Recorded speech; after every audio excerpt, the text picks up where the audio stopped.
April 29th. Hope this finds you well, healthy, and sane. Our topic today is college admissions in the age of coronavirus. Look, it's no surprise, but there's a lot of confusion around college planning, especially today, especially for families who are getting their kids ready for college as we speak. Um, that includes families of high school seniors who are wondering how the spread of the coronavirus is going to impact colleges, campuses, and classes in the fall. And a lot of senior families that have been financially hurt by the downturn are also worried about paying for college more so than usual. Junior and sophomore families are wondering how to look for colleges without being able to visit them, how to apply in the right way, and how to best prepare. And to answer a lot of these questions and to help college-bound families navigate this time of uncertainty is Lucas McAdams from ESM Prep, who's joining us today to tell us about how the college universe is changing, how to quickly adapt, and to take advantage of the admission opportunities. Lucas has been helping families around the world on their path to U.S. universities for over 8 years. He runs ESM Prep, which is a private counseling and tutoring company dedicated to mentoring students throughout their high school years. And so without further ado, let me bring Lucas into conversation. Hey, Lucas. Hey, Roman. Thanks for having me. Thanks for being here. Welcome. So listen, this is a big and incredibly important topic, and one that I know both of us are very passionate about. And, there are a lot of parents who are very anxious and about college admissions right now. And depending on where their kids are in the process, they have different concerns, they have different worries and different questions, which I know we'll cover. But to get us started, can you begin by just giving us a high-level overview of sort of what's the state of college admissions today, and sort of what are some of the developing themes and trends that parents can use to inform their own thinking? Yeah, let's start with the kind of pre-coronavirus trends that maybe people are familiar with over the last 5 to 10 years, but are really important for setting the stage. Admissions have gotten more and more competitive, especially at the most elite universities. When you look at the top 100 to 150 schools in the country, they've been getting more applications from the U.S. and from international students over the last few years without an increase in the number of seats that they're really providing. So overall admissions rates have been going down. Students have been forced to try to find a way to stand out more on their applications. Often that's taken the place of things like early decision, making a binding agreement to a school to go there that many of the elite universities offer, or putting extra emphasis on their extracurricular activities or their essays, letters of recommendation. Obviously, average test scores have tended to go up at these universities. And you've also seen trends in things like the wait list, which has really developed over the last decade or so, of schools managing the yield of students who are actually enrolling by saying maybe to anywhere from 500 to 5,000 students in a year, leaving a lot of people in limbo. I'm sure many of our senior families who might be listening in today are facing that situation. So those are some of the trends, and if people have questions around what those things mean, we can certainly get into them. Those are some of the things we've really been focused on. And then, of course, the coronavirus hit and really has thrown admissions and the entire college and higher education landscape, well, the entire education landscape period, in limbo. So this year is going to look a lot differently, and there's certainly things that 2020 seniors are being faced with that are new, things that 2021 juniors need to be doing differently. And sophomores and younger students really are kind of in wait and see mode. But I think we can get into some of those new actions that people need to be taking. And that's a great place to start. So what are you seeing from colleges? And I mean, let's just start kind of with the most immediate, right? These are, let's say, families of high school seniors who have applied, who have been accepted, let's say, to multiple schools, and now they're facing this May 1st deadline, or maybe an extended one. Yeah. Like, what are some of your senior families grappling with, and what would you tell families? So, first, let's just talk about where colleges are at, because I think that's the number one question that we're getting asked by most seniors is, is school going to be open in the fall? Are we going to be online? Can I go in person? Will I have a dorm? We don't have answers to a lot of these things, and I'm sure you and I will do some prognosticating today, and we'll do our best to get those things right. Inevitably, some of it's Mhm. going to turn out differently. But I would say, first of all, colleges are hoping, obviously, to have things as normal as possible. They're, unsurprisingly focused on their budget very closely. Obviously, some schools that people are familiar with, like Ivy League schools, or the most elite schools, have really large endowments and have quite a quite a large rainy day fund to get them through any downturn. But there are other Mhm. schools that I'm quite sure we will see colleges closing this year who Mm. otherwise would have not, because of the financial situation they're in. So number one, they would like to open normally. We can assume that's not going to happen, I think, at this point. Number two, they'd probably rather delay the start of the semester Mm. than go online. So if they could move their start date to October 1st, or in some cases, I'm even seeing schools say January 1st, Mm. they might rather do that rather than have a truncated school year or being forced to go online. Um, Number three, a hybrid model, having some students in class, smaller classes in person, while large lecture halls are online. And then, of course, if they don't have any other choice, and it looks like this situation could last through the whole school year, we'll definitely see colleges just revert to keeping everything online the way they are this semester. Um, I think it's really important for seniors to understand that even if schools are opening in person and they're able to take classes in person, that doesn't mean every aspect of the university is going to be open as normal. Obviously colleges encounter or, encompass every aspect of life: housing, food, social life, recreation, sports, clubs, um, medical centers, which are going to be really important this year. And the most important of those things, which I think colleges will probably prioritize their academics, um, counseling and medical staff, are going to open first. And I do think we'll probably see some sort of staggered opening at most colleges. And for seniors right now, the question of whether that's going to include dorms is really, really the crucial one.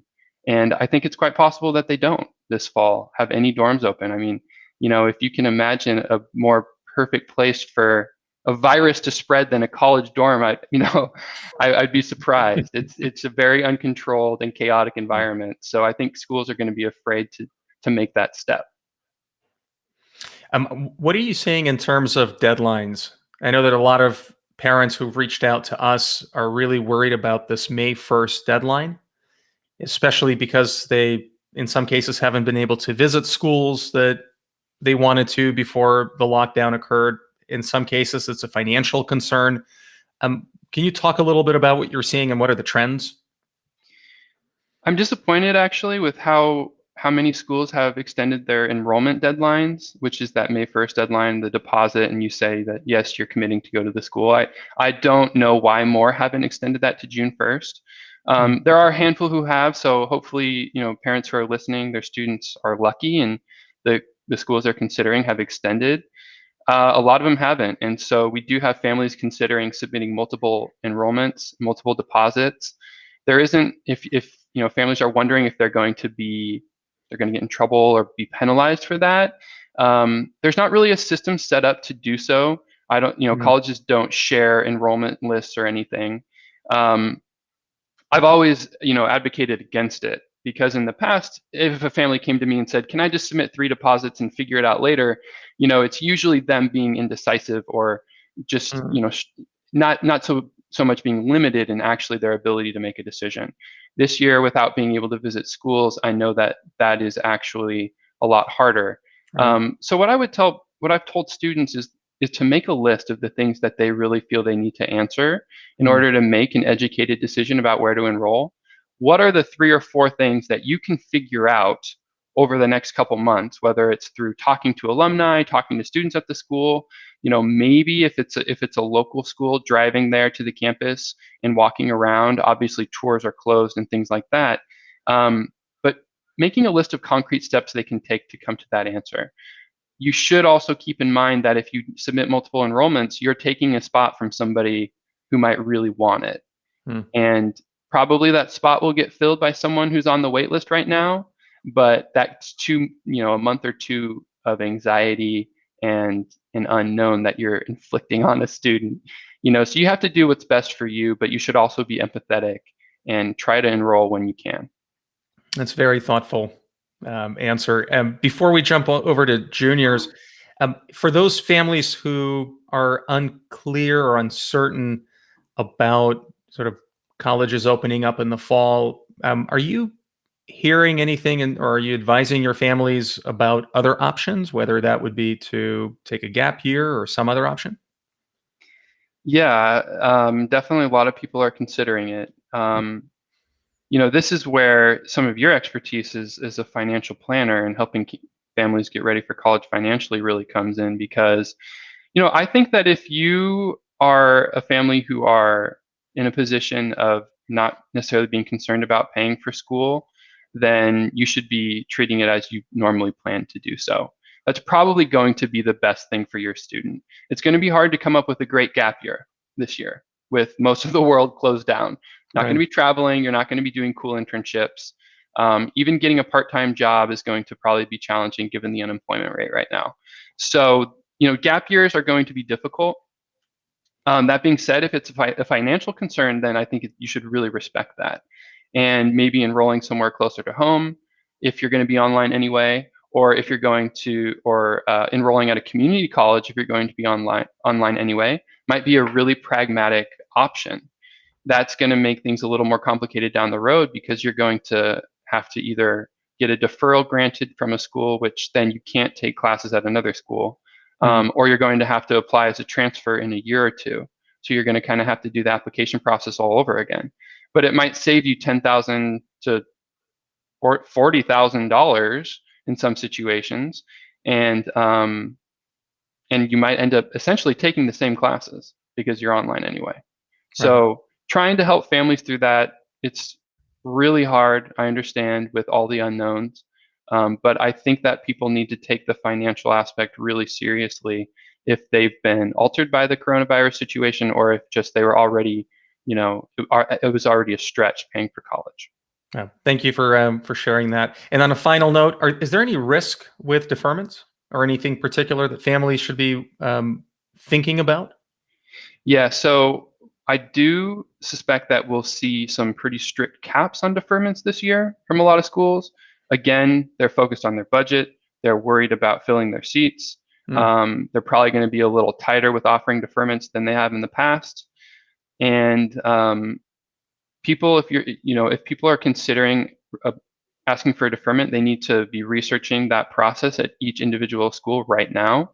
A lot of schools have deadlines also coming up for deferments, and I've already seen students rejected on deferments or had those declined. So it's important to get on that really quickly and research the process at individual schools. Great. All right. Well, so should we shift gears and talk about juniors and class of 2021? Yeah, let's do it. All right. Well, so what should they be thinking about? What do you recommend at their stage? Okay, so I would say that let's just talk about grades and testing first. Okay. And then we can get into any other aspects of the application process. But most of our juniors are really focused on grades and testing right now, which is normal, right? End of junior year, often looked at as the most important semester for your grades. The shutdown has led a lot of school districts to go pass, no pass with their grades. And so a lot of students are no longer in a position to make an impact on their GPA. And I see a lot of students saying, oh, that means I don't really have to try. And I think that's a really dangerous way of thinking about it. Yes, if you're pass, no pass, it's not going to affect your GPA, but it is going to affect your relationship with teachers if you're not trying or not showing up to your classes or doing any work. And this year, more than ever, I think letters of recommendation are going to be super impactful because of the sort of difficulty with interpreting grades, as well as we'll talk about here in a second, the testing situation. If you can have adults who are vouching for you and saying that you are a top 10% kid or one of the best kids they've ever taught, or the one student who seemed to continue taking school seriously during the COVID-19 shutdown, that's going to go a long way with colleges. Right. And students and parents should really focus on those relationships.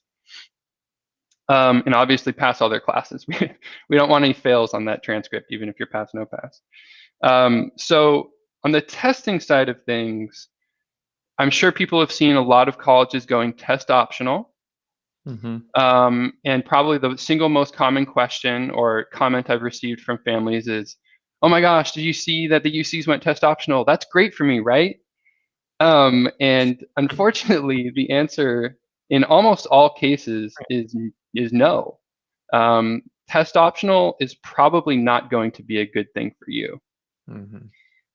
So historically, let's just talk about what's happened when schools go test optional, and I assume that a lot of it's going to be the same this time. The school goes test optional. It's an elite school or a competitive school. The year before, they received maybe, let's say, 30,000 applications. Well, now another 5,000 kids around the country say, "Hey, Wake Forest is test optional now. Maybe I have a chance because my grades are pretty good, but I really struggled on the test." So now instead of 30,000 applicants, we have 35,000. Wake Forest didn't add any extra seats to its school. So right there, from an overall admittance rate standpoint, Wake Forest has gotten more competitive. Test optional is really a good thing for the few students who have great grades, great extracurriculars, a great story, great letters of recommendation, but for whatever reason have not done well on the tests, and where the test is really unreflective of their ability. In my experience, it's pretty rare. Most students, especially if they can get a little bit of test prep, a little bit of tutoring or help from a class or something, can score essentially where their GPA is, or maybe a little below or a little above, but it's usually pretty close. And in those cases, we definitely want students to send scores. It's maybe 1 or 2% of the population that are going to be helped by test optional, along with obviously anybody who's not able to take the test because of the coronavirus. So it's a good thing for colleges to do from a PR standpoint. It's the right thing to do if people really aren't able to test this fall. But is it going to help you get in? Probably not. And you do need to still try on the test. This is not an excuse for you to quit doing any work on the SAT or just drop it all altogether. Because if you can put a good score on that page, it's just going to help the admissions officers understand your abilities better and make it a lot more likely that you'll be accepted. All right, so we've got grades, we have testing. Anything else that junior families should be either thinking about doing differently, things they can do better to get their kids into a good school? Anything to recommend? Yeah, so well, let's talk about like researching schools a little bit and building a college list, which has gotten a bit harder again as seniors are experiencing not being able to visit schools. I know we had a lot of kids who had lengthy and ambitious spring break college tours planned, as we do every year, and those got canceled, which is totally disappointing. But there are a lot of events going on virtually through colleges right now. Many of those are geared towards seniors. They're called like yield events, that accepted students events. Hey, come check us out, come tour the campus, come visit. We're going to try to woo you and get you to submit that deposit. Those are all happening online right now, and in some cases, juniors or sophomores, younger students, can attend those and learn a lot about the school.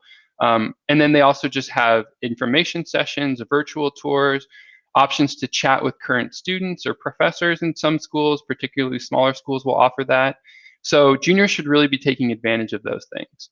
And colleges are starting to track that as a way of seeing who has demonstrated interest. They even track things like who opens their garbage emails, the silly, mass emails that they send out. They have software that tracks if you opened that or not, and even if you read the whole thing or if you scrolled down the page. So I'm telling juniors to sign up for those newsletters, read them if you want, but at least open them, scroll through, close them. That's fine. at least at the schools that they're most serious about. And then there's a lot of other good resources out there online. One of my favorite websites is niche.com, which is it's kind of like Yelp for colleges. Students who have attended schools go on there and review schools based on a bunch of criteria. And you see a lot of trends pop up about what a school is known for positively and negatively. Mm-hmm. And so students, juniors especially, really need to be pouring through websites like that in order to make decisions about where to apply. And going back to the demonstrated interest, like I think the early decision this year is going to be as important as ever. Mm-hmm. If you really want to put your best foot forward, you need to be applying early decision to your favorite school. And I understand that that's something that's hard for people to do because it means they have to commit in November rather than by May 1st, but that's also just 7 months. And we have 6 months until then right now. So, I think in most cases, if students are really active in their research and they're talking to their parents, talking to friends, talking to alumni, they can come to a pretty strong decision about that. And then also people should consider the early decision 2 round, which is not a November 1st deadline, but typically a January 1st deadline, and is a second option that some schools offer for making that commitment. If you've gotten rejected from an early decision 1, or even if you weren't quite ready to make that decision on November 1st. So yeah, that's all around the college list, the research and decision making that people should be thinking about right now. Well, I appreciate you sharing all of this. And for those folks who are either watching us live now or will be watching the replay, um, you're fortunate to have a very, very thoughtful person online right now speaking to you, because we get a lot of families that come to us for financial advice around college, and it's usually towards the tail end of the college planning process. And it's usually families of high school seniors who just discovered how much college is actually going to cost them, and they're usually in full freak out mode. Technical term, of course. And so I just want to say that you're all very fortunate to have Lucas giving you these insight tips as a private college counselor. And I'm going to ask you to do a plug for ESM Prep in a moment, but you said something now that I get a lot of questions about. And I think that families who are not necessarily working with a dedicated college counselor aren't quite Mhm. sure about the differences and the benefits of early decision versus early action versus regular admission versus rolling admission. And if you can just take a moment in talking to a family that doesn't necessarily know the difference, can you help them understand the differences and which way they should consider going? Absolutely. Let's just start with regular decision to use it as a baseline. Just, probably how most parents today apply to school is just January 1st, January 15th, sometimes February 1st, sometimes even in December nowadays. But, kind of a slightly later application deadline that is non-binding. Students do not have to go to the school. They'll find out usually in March or by April 1st whether or not they were accepted. And then, they have until May 1st to enroll. Early action is the same thing as regular decision, except you apply earlier and you get to hear back earlier. So usually that's November 1st application, and you hear back by Christmas, sometimes mid-December, somewhere around there. Early decision is, again, a November 1st deadline, but it's binding. So you're telling a school, if you accept me, I will enroll. You're expected to do that as soon as they get back to you and accept you, which again is usually mid-December. And your parents have to sign an agreement saying they understand that. And your school counselor has to sign an agreement saying that they understand that. So it really has to be kind of a group decision. You have to have the backing of everyone who's involved with your application. And there are ways to I guess get out of that, but they're not. There are penalties as well, especially to the relationship with your high school. It's one of the ways that colleges have tried to get students to really stick to those agreements is by sometimes, holding it against your high school. So it's not something you should just do just because. But it does give you, in most cases, a 10 to 50% chance statistically, better chance of getting in. Colleges are typically receiving obviously fewer ED applications and accepting a lot more than they are in the regular round. And then rolling, which you also mentioned, is essentially you can apply anytime, usually after August 1st up to May 1st, and we'll get back to you in a couple weeks. So these are usually bigger schools that have high acceptance rates, still really good schools often, but for instance, University of Arizona, places where they're going to receive 30, 40,000 applications and they're going to accept most people. And so they really like to spread out the work that their admission staff is doing. I hate to put you on the spot on this, but forgive me in advance. I won't hold you to the answer, but we get a lot of conflicting thoughts on this, both from professionals in your space as well as some folks on my side of the fence on the financial side. And that is, does early decision hurt financial aid packages? I don't really think that it does. In most cases, you're not supposed to really apply ED unless you expect to be able to pay full freight. But that is sort of the one kind of out that is given, is if you're accepted in December and usually by January 1st they send you your aid award and they say, hey, here's your expected family contribution. We're going to give you this presidential scholarship as well of $5,000 a year. Your total cost estimated is going to be X, and you come back and you say, oh my gosh, like this is not what we were expecting. We're not going to be able to make that work. And you talk with admissions, if they really want you, as they may, given that they accepted you ED, they might revise that award. And if it just doesn't connect, then they're going to let you out of that binding agreement. So we usually don't advocate for families applying unless they kind of are prepared to pay full freight. But I think that statistically, or if you look at net, the awards shouldn't be different from an early decision student compared to a regular decision student. Okay. Well, what do you think on that? What have you encountered? I think that I agree with you in that is it shouldn't, but I do know that families often don't think about the financial side until after they receive the acceptance and the financial aid award letter. And that's usually the first time they see the full price. And that's when they have a lot of concerns and worries about how they're going to pay for it. And because instinctively, as parents want to do everything that they can for their kids. And so if they hear that applying early decision is going to give them a bit of an advantage, then they want to do that. But oftentimes I think that if, like you said, a family might be worried about the full price, they may need to look at different schools to begin with, or engage with a school in advance to get a sense of what they're going to be expected to pay based on their personal finances. So I think that starting the planning process a little bit earlier and being informed by the time they have to decide how they're going to apply is going to solve most of the problems that people end up encountering. Yeah, no, that's a great point. I think that people don't always understand that it can be a conversation with the school. Right. The aid award is not necessarily the end of the end of the conversation, the end of the offer. Well, and since we're on the topic of talking to the schools, I know you've mentioned some interesting and new ways that I didn't realize schools were tracking demonstrated interest.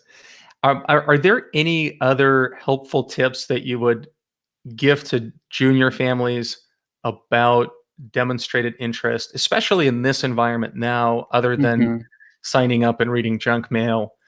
But anything else that they can do to engage in conversation so they can learn more about the school, which isn't just done purely for demonstrated interest, but to really better get to know the school, ask some thoughtful questions. What would you recommend families do? Yeah, and I want to be clear, we're not trying to trick anyone here. We're trying to make it obvious to schools when your interest is really that high. If you do have a number one school where you would absolutely go if they accept you, whether or not you're applying early decision, we want to make sure they feel that way. So classically, the ways that people have demonstrated interest have been visiting campus, attending information sessions and tours, attending the little counselor sessions that usually happen in the fall at the high school, where admissions reps from Tulane and George Washington, every school often come to the high school. Not every Mhm. college, obviously, but usually there's 100 to 200 different counselors who would visit. Making sure you attend those, talk to the admissions rep. In most cases, that's going to be the first person who actually reads your application.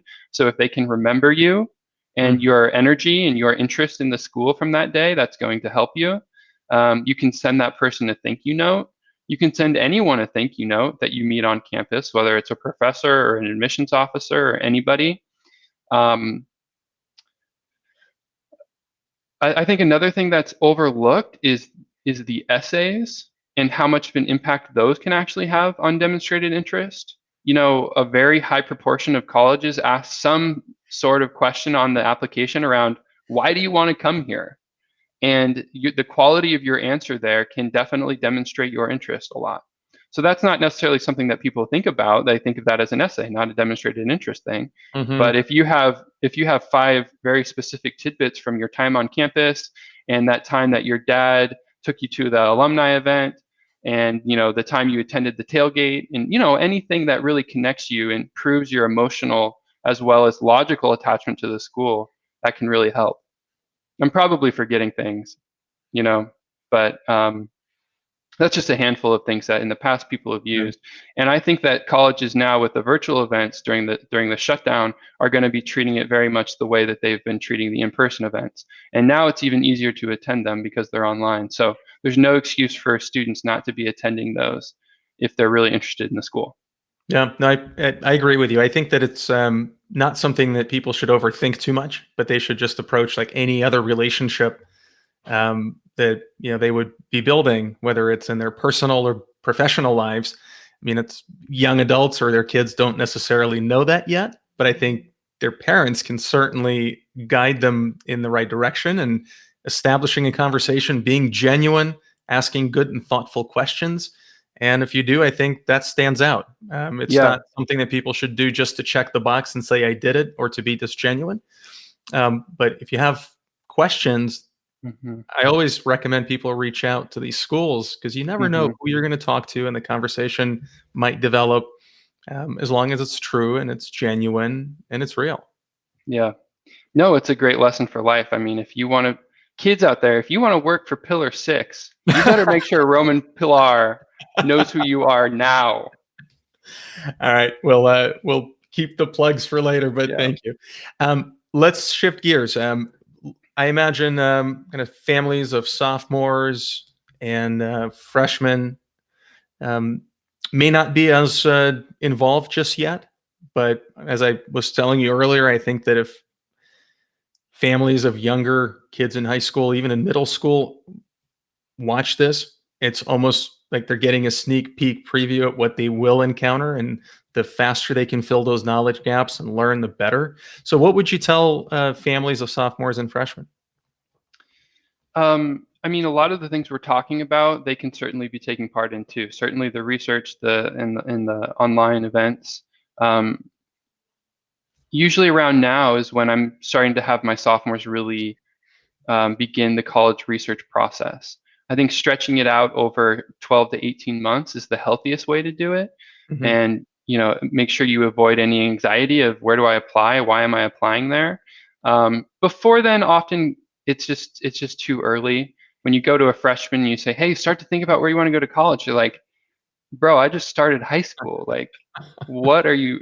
So, I understand if for freshmen, I think just focus on grades and extracurricular activities, doing things you love, which I know again is hard right now, but taking risks, trying new things, meeting new people. That's what younger students should be doing. And additionally, sophomores should be starting test prep.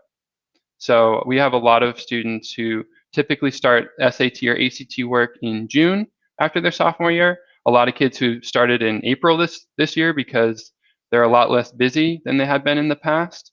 It's another thing where stretching it out over 12 months can be a lot healthier and can help avoid any test anxiety. So, that's basically it. I mean, I think sophomores are definitely in wait and see mode and be thankful mode. It's a lot better to be a sophomore right now than a junior or senior. And what should parents of those high school freshmen and sophomores um, be either thinking about or trying to engage their students on, again, just to better prepare themselves as a family Hmm. for the junior and the senior years, which are far more critical when it comes to college Mm-hmm. applications and admissions and Mm-hmm. acceptance? Yeah. Well, they're going to be busier junior, senior year. So front loading some of that research, the college list stuff, and the SAT, ACT work can be really helpful. Mhm. I mean, it's a good point for you to talk a little bit too, because a lot of people don't know that sophomore year is a pretty important year from a financial planning perspective. Do you want to touch on that just while we're there? Sure. I'll mention it briefly, but for those of you watching, the sophomore year and what Lucas is referring to is called the base year, and it's the tax year that we're in right now. Let's say if you're a high school sophomore, that will be Mhm. used in calculating your expected family contribution, which is a number that you'll be expected to come out of pocket for any college. It's the minimum expected contribution. And so it's going to be in large part determined by the income you have this year. So I guess it's a blessing and it's a curse, the situation that we find ourselves in an economic downturn. But if you're a family of a high school sophomore, this year might not show as much income as years in the past or years in the future, and that may work to your advantage. So, Mhm. I mean, aside from the financial side of things, Lucas, is there anything else that you want to Mhm. mention for those families? And if not, I would like to then ask you to talk a little bit about ESM Prep because Mhm. I personally love that holistic approach that you take when helping families prepare for college. And it's not just looking for colleges, it's not just building an essay, but it's Mhm. that whole mentorship. I'm going to stop talking about your business as if I'm answering the question. Yeah, you can just do it for me. I just really do enjoy and appreciate the philosophy that you have and the way that you guide families. So please take some time to talk about that. Yeah, well, thank you. We do too. I mean, there's actually one other thing I wanted. I'm looking at my notes here, and there's one other thing I wanted to say to parents, which is actually kind of in line with our philosophy. But for freshmen, sophomores, juniors, seniors, really any age student, I think people need to really keep a close eye on mental health right now. Mm, It's been just so disruptive the last few weeks, and it's going to continue for at least a few weeks more, probably a few months more. And yeah, I think most of our students have been extremely resilient and are actually doing quite well. Some kids have liked online schooling better, and some kids are, and most kids are disappointed though that they're not seeing their friends, that sports have been canceled. I also coach basketball, Roman. I don't know if you know this, and we qualified for the state championship this year, St. Mary's High School in Berkeley. We won Northern California, and then a day later, it was mm, canceled. So to see like kids work for um, 4 years and then have their state championship game canceled, uh, it's just been so hard on everyone. And then being stuck inside, you know. So all of this stuff really comes second. Like we don't care about information sessions if somebody's really struggling. And we need to make sure that our kids are doing things that make them happy and keep them healthy, that they're, getting outside, that they're exercising, that they're sleeping, that they're eating all right, and that they're finding some social outlet each day. Um, Even if that's video games and stuff, but probably shouldn't be playing 7 hours of video games. Like that might make somebody happy on the surface, but it's probably not right for mental health. So we're really trying to help students through that right now as well. And parents should be focused on that more than anything. Because if that's not solid, then the whole application process is going to be disrupted. mm, Certainly attending college, they're not going to be ready for that transition. I mean, and so, at ESM, we really focus on that mentorship and we look at students holistically, try to make sure that they are not only ready academically, but that they're ready socially and emotionally for college. And we do that by just employing really great people, really dynamic mentors who can connect with a wide range of students. And while we're always working on college counseling or SAT prep or math help or whatever, that mentorship is built into everything we do. And when should families consider engaging with ESM or with another outlet that can help them better prepare? Well, around the college piece, I think the right time is in the middle of sophomore year, or just after freshman year. Really is usually a good time to get started Mhm. on the college planning piece. Whether they're going to try to just talk to a number of resources and do it independently, or if they're going to actually engage with somebody. But we work with students of all ages. We work with younger siblings who are just getting math help as a seventh grader, and we work with college kids too. So if anybody needs anything, feel free to visit our website, esmprep.com, and we'll be happy to help. I'm just going to put that up on the screen. And I do know that, again, because of the questions that we get, even though we can only really help them on the financial side of things, but we inevitably end up hearing a lot of similar patterns emerge and seeing patterns emerge that um, I think it's helpful if you can lay out sort of the process. Like, what should kids or what should their parents be mindful of in terms of the main milestones, like beginning to look at colleges or beginning to think about test prep or building an essay or engaging with the uh, Okay. recommendations. Like, what is the order of Yeah. things? Yeah. So I think that, as I've mentioned, if we look at sort of middle of sophomore year, end of sophomore year, actually, if we're really talking about everything, we need to start earlier than that. The Mhm. extracurriculars are a big piece. By senior year, junior, senior year, we want students showing leadership in the things they're most passionate about. And that could be independent activities like art, music, or it could be team sports, or it could be volunteer work or a job. But we want to show that, students have tried things, they have failed at things, they've bounced back from that failure, they've rebounded and learned about themselves and really grown through the activities. So that starts as early as freshman year. Mhm. Grades start as early as freshman year, and really having a solid plan around your academic profile, why you're taking the classes you're taking. So that's usually what we have freshmen focused on and early sophomores. End of sophomore year, as I've said, we start the college research process, try to get that list built over the course of 12 to 18 months rather than rushing it.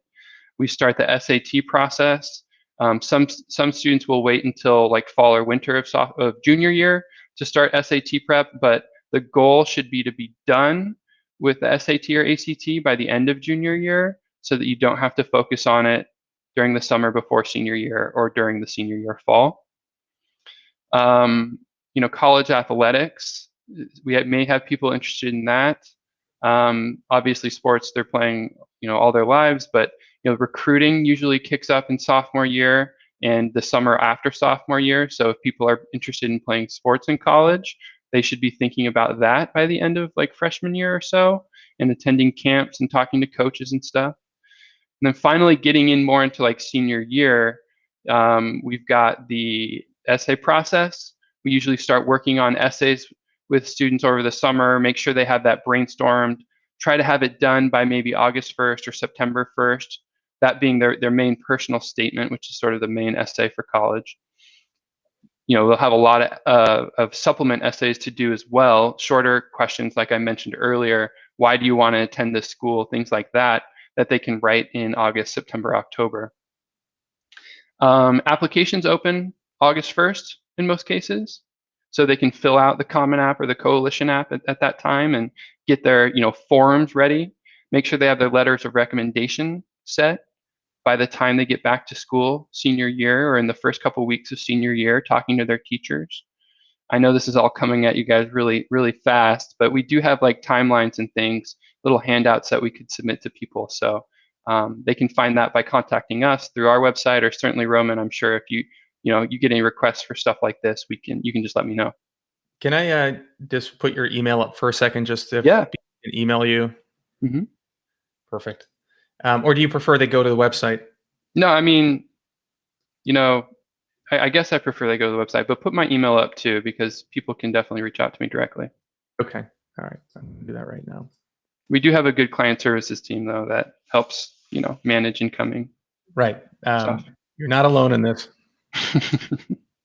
Well, so there's a lot that we've talked about. I know you've taken us from this high level overview of what college experience would generally be like under normal circumstances and how that's being disrupted right now. And we're not quite sure for how long.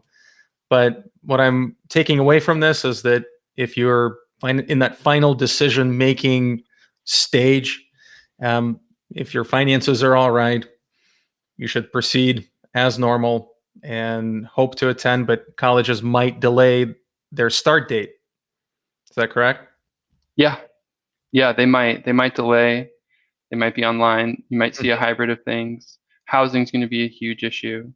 I know, like, I got a note today about the University of Alabama saying that they definitely plan to open as normal, but everything is also couched in as long as medical recommendations and the health of our Right. students will come first and stuff. So they're going to delay. They're going to delay well past the enrollment deadline. Obviously, they're Mhm. trying to get people enrolled.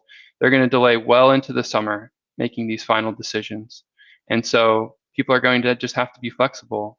But I do think that if finances are set, then you don't really probably in most cases have a better option than just enrolling and hoping that you get started as normal as soon as possible.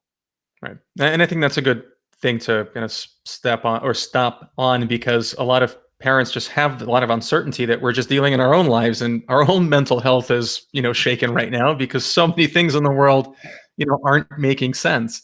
Yeah. And you just add this one other really, really big and important decision point, people just feel, somewhat taken back. So if you can, go for it. Hmm. Colleges will resume at some point, hopefully sooner than later. Um, and again, juniors, reach out to your local college counselor, reach out to ESM Prep. And Lucas, can you mention are you guys focused on any particular region or can you help families across the nation? Yeah, we're obviously fully online right now, and we work with people all around the world, in fact, not even just nationally. But our main teams are based out of California, the Bay Area, Sacramento, LA, and Orange County, and San Diego. So really all of California, and then London is actually, we have a big team in London. So we do a lot of work with expats and international families. But really anyone in the world, it's pretty easy for us to do this work online. So we're happy to connect with anyone. Well, and on that note, is there anything that you want to leave our listeners with? Any final thoughts and points? Um, So, other than the mental health, I would say pick the right time to talk about this stuff. Usually the dinner table is not the best place. Often it's more of a dedicated time. Hey Ben, I want to talk to you at 3 o'clock on Tuesday. We know we have some college stuff to go through. Rather than, suddenly jumping, whether it's student or mom or dad, right? Suddenly jumping into it. Well, you said I could go here. Well, you said you were going to do that application, like that doesn't always lead to the best dynamic in the house. So we Mhm. always try to talk about that, maintain those relationships. It's your last year or two together, and you guys you really want to have fond memories of those, and you shouldn't be arguing over this stuff. So, yeah, just be thoughtful and empathetic with each other about when and how you. Oh, I think I just lost Lucas. Hopefully he'll jump right in. And while he's doing that, I will take the time to mention something that Lucas was bringing up, and that is if you have a younger student. Actually, in fact, I'll mention this. Regardless of what stage of the process you're in, I would say start to look at three important figures. One is how much you can pay for college, how much you're going to be expected to pay for college, and third, how much college is actually going to need you to pay. And somewhere among those three is going to be the right answer. And I see that Lucas just is rejoining us. So, hey, welcome back.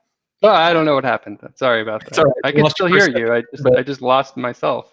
So yeah. well, I I'm, mean, I'm going to stop talking. well, I think I had mostly finished my point. All right. So Be being be thoughtful empathetic with is, I each think, other. Yeah, exactly. And I appreciate the positive and the calm manner with which you sort of bring to this otherwise emotionally charged time in people's lives.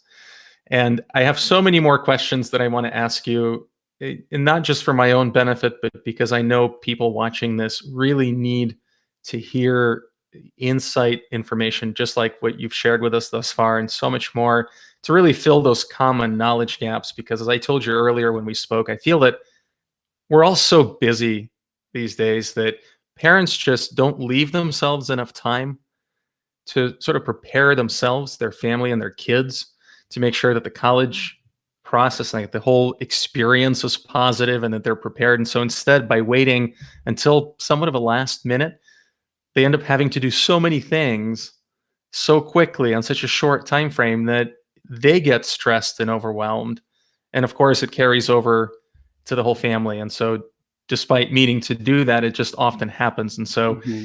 if people can hear this message from you sooner rather than later, I think they will be in such better place to be able to take the time and do all of these things without feeling stressed, without feeling rushed, and leave themselves enough time to really be thoughtful and have these conversations with their kids. Um, so I want to say thank you, and I would love to do this again and ask you some other questions as well. Anytime, Well, thank really. you. Thanks for having me. Well, on that note, wishing everybody good health, be well, and Lucas, thanks again for being here. Really appreciate it. My pleasure. Thanks, everybody. Have a good one. Be well.